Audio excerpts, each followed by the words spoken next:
요한복음서 머리글 1장. 한 처음에 말씀이 계셨다. 말씀은 하느님과 함께 계셨는데 말씀은 하느님이셨다. 그분께서는 한 처음에 하느님과 함께 계셨다. 모든 것이 그분을 통하여 생겨났고 그분 없이 생겨난 것은 하나도 없다. 그분 안에 생명이 있었으니 그 생명은 사람들이 빛이었다. 그 빛이 어둠 속에서 비치고 있지만 어둠은 그를 깨닫지 못하였다. 하느님께서 보내신 사람이 있었는데 그의 이름은 요한이었다. 그는 증언하러 왔다. 빛을 증언하여 자기를 통해 모든 사람이 믿게 하려는 것이었다. 그 사람은 빛이 아니었다. 빛을 증언하러 왔을 따름이다. 모든 사람을 비추는 참빛이 세상에 왔다. 그분께서 세상에 계셨고 세상이 그분을 통하여 생겨났지만 세상은 그분을 알아보지 못하였다. 그분께서 당신 땅에 오셨지만 그분의 백성은 그분을 맞아들이지 않았다. 그분께서는 당신을 받아들이는 이들, 당신의 이름을 모든 이에게 하느님의 자녀가 되는 권한을 주셨다. 이들은 혈통이나 육욕이나 남자의 욕망에서 난 것이 아니라 하느님에게서 난 사람들이다. 말씀이 사람이 되시어 우리 가운데 사셨다. 우리는 그분의 영광을 보았다. 은총과 진리가 충만하신 외아드님으로서 지니신 영광을 보았다. 요한은 그분을 증언하여 외쳤다. 그분은 내가 이렇게 말한 분이시다. 내 뒤에 오시는 분은 내가 나기 전부터 계셨기에 나보다 앞서신 분이시다. 그분의 충만함에서 우리 모두 은총에 은총을 받았다. 율법은 모세를 통하여 주어졌지만 은총과 진리는 예수 그리스도를 통하여 왔다. 아무도 하느님을 본 적이 없다. 아버지와 가장 가까우신 외아드님, 하느님이신 그분께서 알려주셨다. 세례자 요한의 증언. 요한의 증언은 이러하다. 유다인들이 예루살렘에서 사제들과 레위인들을 요한에게 보내어 당신은 누구요? 하고 물었을 때 요한은 서슴지 않고 고백하였다. 나는 그리스도가 아니다 하고 고백한 것이다. 그들이 그러면 누구란 말이요? 엘리야요? 하고 묻자 요한은 아니다 하고 대답하였다. 그러면 그 예언자요? 하고 물어도 다시 아니다 하고 대답하였다. 그래서 그들이 물었다. 당신은 누구요? 우리를 보낸 이들에게 우리가 대답을 해야 하오.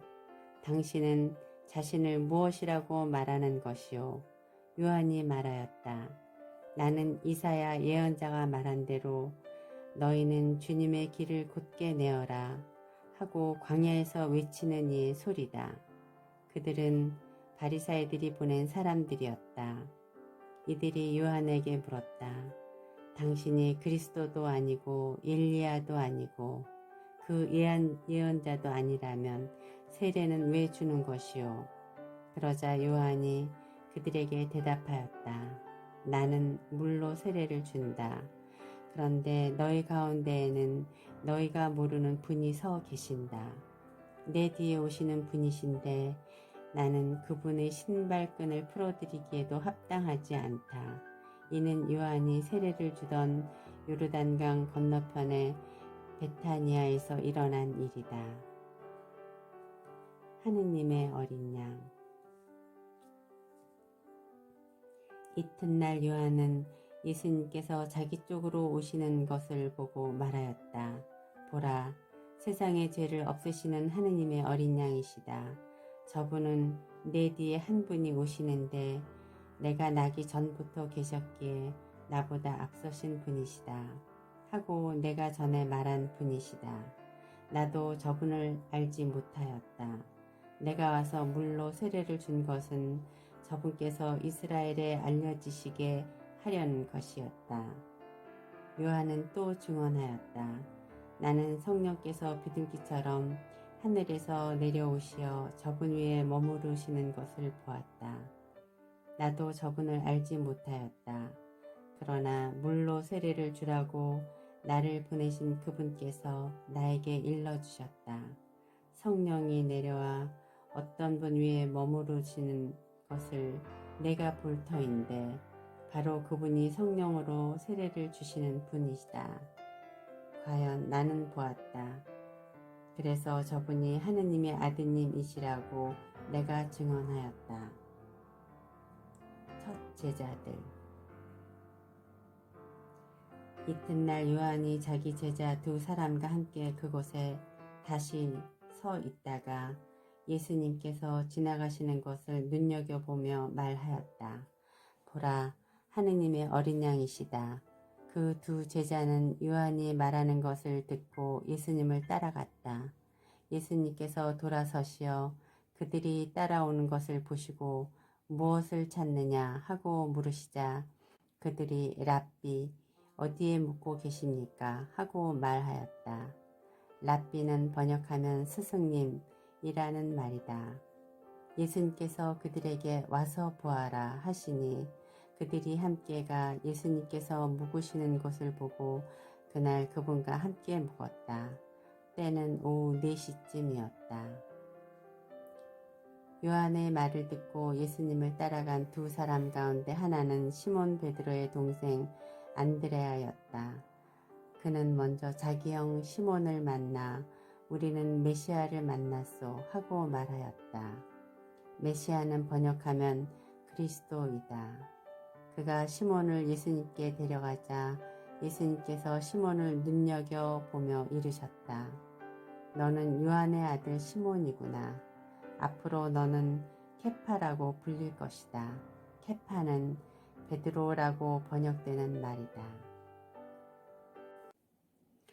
필립보와 나타나엘을 부르시다. 이튿날 예수님께서는 갈릴레아에 가기로 작정하셨다. 그때 필립보를 만나시자 그에게 나를 따라라 하고 이르셨다. 필립보는 안드레아와 베드로의 고향인 벳사이다 출신이었다. 이 필립보가 나타나엘을 만나 말하였다. 우리는 모세가 율법에 기록하고 예언자들도 기록한 분을 만났소. 나자렛 출신으로 요셉의 아들 예수라는 분이시오. 나타나엘은 필립보에게 나자렛에서 무슨 좋은 것이 나올 수 있겠소 하였다. 그러자 필립보가 나타나엘에서 와서 보시오 하고 말하였다. 예수님께서는 나타나엘이 당신 쪽으로 오는 것을 보시고 그에 대하여 말씀하셨다. 보라, 저 사람이야말로 참으로 이스라엘 사람이다. 저 사람은 거짓이 없다.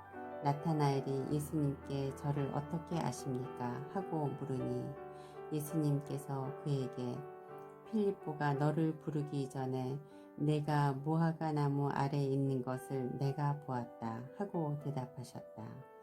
그러자 나타나엘이 예수님께 말하였다.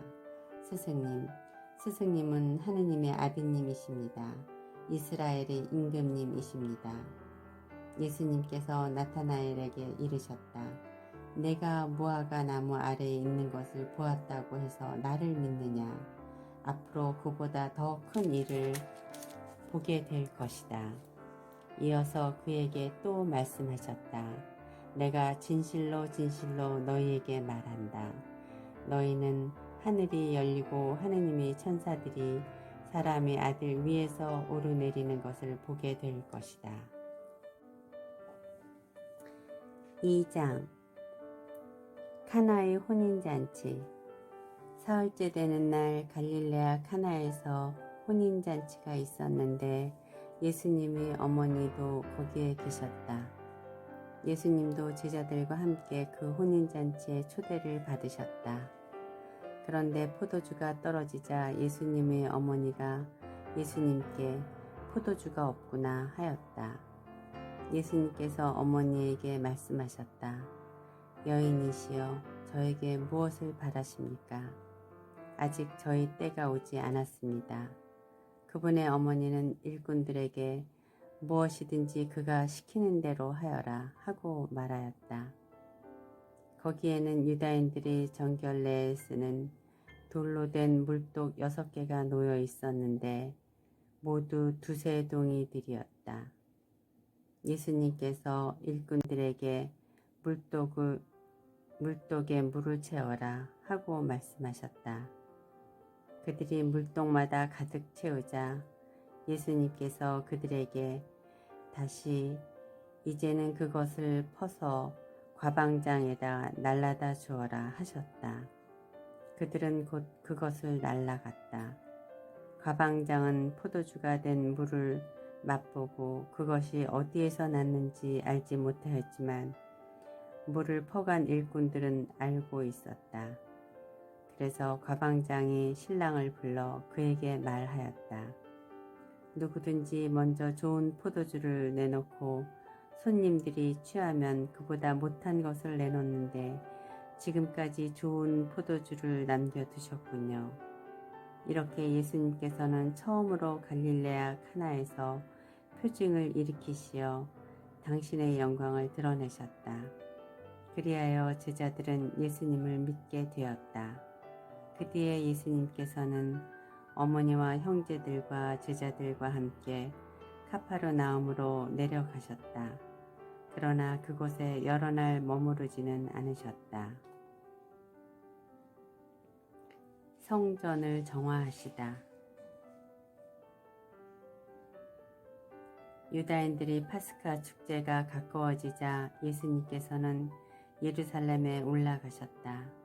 그리고 성전에 소와 양과 비둘기를 파는 자들과 환전꾼들이 앉아있는 것을 보시고 끈으로 채찍을 만드시어 양과 소와 함께 그들을 모두 성전에서 쫓아내셨다. 또 환전상들의 돈을 쏟아 버리시고 탁자들을 엎어 버리셨다. 비둘기를 파는 자들에게는 이것들을 여기에서 치워라. 내 아버지의 집을 장사하는 집으로 만들지 마라 하고 이르셨다. 그러자 제자들은 당신 집에 대한 열정이 저를 집어삼킬 것입니다 라고 성경에 기록된 말씀이 생각났다. 그때 유대인들이 예수님께 당신이 이런 일을 해도 된다는 무슨 표징을 보여줄 수 있소 하고 말하였다. 그러자 예수님께서 그들에게 대답하셨다. 이 성전을 허물어라. 그러면 내가 사흘 안에 다시 세우겠다. 유다인들이 말하였다. 이 성전을 46해나 걸려 지었는데 당신이 사흘 안에 다시 세우겠다는 말이요.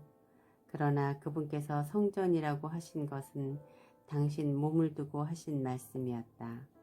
예수님께서 죽은 이들 가운데서 되살아나신 뒤에야 제자들은 예수님께서 이 말씀을 하신 것을 기억하고 성경과 그분께서 이르신 말씀을 믿게 되었다. 모든 사람을 아시는 예수님. 파스카 축제 때 예수님께서 예루살렘에 계시는 동안 많은 사람이 그분께서 일으키신 표징들을 보고 그분의 이름을 믿었다. 그러나 예수님께서는 그들을 신뢰하지 않으셨다. 그분께서 모든 사람을 다 알고 계셨기 때문이다. 그분께는 사람에 관하여 누가 증언해 드릴 필요가 없었다. 사실 예수님께서는 사람 속에 들어있는 것까지 알고 계셨다. 3장 니코데모와 이야기하시다. 바리사의 가운데 니코데모라는 사람이 있었다. 그는 유다인들의 최고의회 의원이었다. 그 사람이 밤에 예수님께 와서 말하였다. 스승님, 저희는 스승님이 하느님에게서 오신 스승님이심을 알고 있습니다. 하느님께서 함께 계시지 않으면 당신께서 일으키시는 그러한 표징들을 아무도 일으킬 수 없기 때문입니다. 그러자 예수님께서 그에게 이르셨다. 내가 진실로 진실로 너에게 말한다. 누구든지 위로부터 태어나지 않으면 하느님의 나라를 볼 수 없다. 니코데모가 예수님께 말하였다. 이미 늙은 사람이 어떻게 또 태어날 수 있겠습니까? 어머니 뱃속에 다시 들어갔다가 태어날 수 없지 않습니까? 예수님께서 대답하셨다. 내가 진실로 진실로 너에게 말한다.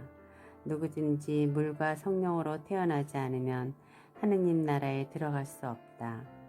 육에서 태어난 것은 육이고 영에서 태어난 것은 영이다. 너희는 위로부터 태어나야 한다. 꼭 내가 말하였다고 놀라지 마라. 바람은 불고 싶은 대로 분다. 너는 그 소리를 들어도 어디에서 와 어디로 가는지 모른다. 영에서 태어난 이도 다 이와 같다. 니코데모가 예수님께 그런 일이 어떻게 이루어질 수 있습니까? 하자 예수님께서 그에게 대답하셨다. 너는 이스라엘의 스승이면서 그런 것도 모르느냐? 내가 진실로 진실로 너에게 말한다. 우리는 우리가 아는 것을 말하고 본 것을 증언한다. 그러나 너희는 우리의 증언을 받아들이지 않는다. 내가 세상 일을 말하여도 너희가 믿지 않는데 하물며 하늘 일을 말하면 어찌 믿겠느냐. 하늘에서 내려오니 곧 사람의 아들 말고는 하늘로 올라간 이가 없다. 모세가 광야에서 뱀을 들어 올린 것처럼 사람의 아들도 들어 올려져야 한다. 믿는 사람은 누구나 사람의 아들 안에서 영원한 생명을 얻게 하려는 것이다. 하느님께서는 세상을 너무나 사랑하신 나머지 외아들을 내주시어 그를 믿는 사람은 누구나 멸망하지 않고 영원한 생명을 얻게 하셨다. 하느님께서 아들을 세상에 보내신 것은 세상을 심판하시려는 것이 아니라 세상이 아들을 통하여 구원을 받게 하시려는 것이다. 아들을 믿는 사람은 심판을 받지 않는다. 그러나 믿지 않는 자는 이미 심판을 받았다. 하느님의 외아들이 이름을 믿지 않았기 때문이다. 그 심판은 이러하다. 빛이 이 세상에 왔지만 사람들은 빛보다 어둠을 더 사랑하였다. 그들이 하는 일이 악하였기 때문이다. 악을 저지르는 자는 누구나 빛을 미워하고 빛으로 나아가지 않는다. 자기가 한 일이 드러나지 않게 하려는 것이다. 그러나 진리를 실천하는 이는 빛으로 나아간다. 자기가 한 일이 하느님 안에서 이루어졌음을 드러내려는 것이다. 예수님과 세례자 요한. 그 뒤에 예수님께서는 제자들과 함께 유다 땅으로 가시어 그곳에서 제자들과 함께 머무르시며 세례를 주셨다. 요한도 세례에 가까운 에논에 물이 많아 거기에서 세례를 주고 있었다. 그리하여 사람들이 가서 세례를 받았다. 그때는 요한이 감옥에 갇히기 전이었다. 그런데 요한의 제자들과 어떤 유다인 사이에 정결례를 두고 말다툼이 벌어졌다. 그래서 그 제자들이 요한에게 가서 말하였다. 스승님, 요르단강 건너편에서 스승님과 함께 계시던 분, 스승님께서 증언하신 분, 바로 그분이 세례를 주시는데 사람들이 모두 그분께 가고 있습니다. 그러자 요한이 대답하였다. 하늘로부터 주어지지 않으면 사람은 아무것도 받을 수 없다. 나는 그리스도가 아니라 그분에 앞서 파견된 사람일 따름이다. 하고 내가 말한 사실에 관하여 너희 자신이 내 증인이다. 신부를 차지하는 이는 신랑이다. 신랑 친구는 신랑이 소리를 들으려고 서 있다가 그의 목소리를 듣게 되면 크게 기뻐한다. 내 기쁨도 그렇게 충만하다. 그분은 커지셔야 하고 나는 작아져야 한다. 하늘에서 오신 분. 위에서 오신 분은 모든 것 위에 계신다. 땅에서 난 사람은 땅에 속하고 땅에 속한 것을 말하는데 하늘에서 오시는 분은 모든 것 위에 계신다.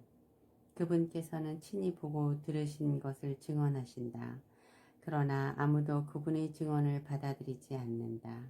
그분의 증언을 받아들이는 사람은 하느님께서 참되심을 확증한 것이다. 하느님께서 보내신 분께서는 하느님이 말씀을 하신다. 하느님께서 한량없이 성령을 주시기 때문이다. 아버지께서는 아드님을 사랑하시고 모든 것을 그분 손에 내주셨다. 아드님을 믿는 이는 영원한 생명을 얻는다. 그러나 아드님께 순종하지 않는 자는 생명을 보지 못할 뿐만 아니라 하느님의 진노가 그 사람 위에 머무르게 된다. 시편 3장. 시편 다윗. 그가 자기 아들 압살롬에게서 달아날 때, 주님, 저를 괴롭히는 자들이 어찌 이리 많습니까? 저를 거슬러 일어나는 자들이 많기도 합니다.